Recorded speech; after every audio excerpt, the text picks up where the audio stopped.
In this video, I will be discussing concept maps as a classroom assessment technique. I figured what better way to introduce concept maps than with a concept map. So just as this is, concept maps are diagrams that show concepts and links between them. Those links are arrows that are labeled with the nature of that link. They can assist students by encouraging long-term memory and higher order thinking, and that is because they're hierarchical in nature, organized, which just happens to be the same way that memory is structured in the brain. And they're useful classroom assessment techniques. So they reveal knowledge in its structure as well, but they can be time-consuming and difficult to rate. So that gives an overview of the presentation that's to come. So a little bit about cognitivism. Ausubel suggested that knowledge was structured with ideas within broader ideas within even more broader ideas, and this he called subsumption. That really resonates with me because research shows that the brain is also structured that way in terms of memory, and as a biologist that just makes sense to me that we should teach in the way that the brain works as well. So concept maps can be useful for students especially because it helps them see structures that they didn't previously recognize.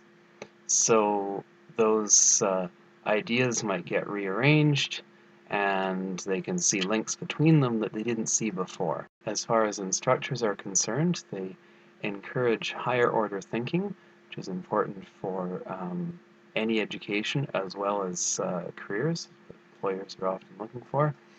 And it may reveal changes in knowledge if it's used in a pre-post arrangement before and after a lesson. However, concept maps can be time-consuming in pretty much every aspect. In preparation, depending on how you're using it, as we'll discuss, in administering them in the class, and in rating. So they're also difficult to rate. Many different responses and no standard format means that you don't really get standard data. I'm going to break down the classroom context in terms of formats and uses. They can be done as a class discussion, not something I'm likely to use in my class just because I find my students are generally kind of shy about coming up to the board. Fill in the blanks, and this is what I've done currently as a review of the lesson. And learner-created ones. This would obviously be more time-consuming, but if you let the students create their own, it can show you something about how they perceive the idea. So it can be useful as a study tool.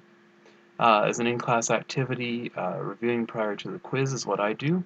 This is an example of a concept map that I've just used in my class. And my class, as you can see, is very content heavy, and so something like this really helps students put everything together. It can also be used in a pre- and post-assessment structure, which I may use in the future now that I've looked into it, to get an idea of the prior knowledge that students have coming in, and instructors could use that information to adjust their upcoming lessons, and then students can edit and rework their original map after the unit is finished, and you could see the changes that brought about, hopefully, through your teaching. As far as best practices, training and examples are going to be important, especially if you're having students make their own. They'll need an example. Many have never seen a concept map before or won't be able to envision one. And to provide some simple instructions, so to begin with, I would probably say to start with the idea at the top or in the center of the page, and then brainstorm any primary broad topics that are related to that, and then any secondary and tertiary items within those broader topics, and then look for links and label those links between the items. Students need to have enough time to do it, at least an hour to create a map. I find my students use between 30 and 45 minutes to fill in the concept map. And large format, if they're making their own, again, they'll need space to see that and lay it out. Feedback that I currently give on the concept maps is kind of in real time during the activity, going around helping out students, discussing, encouraging them to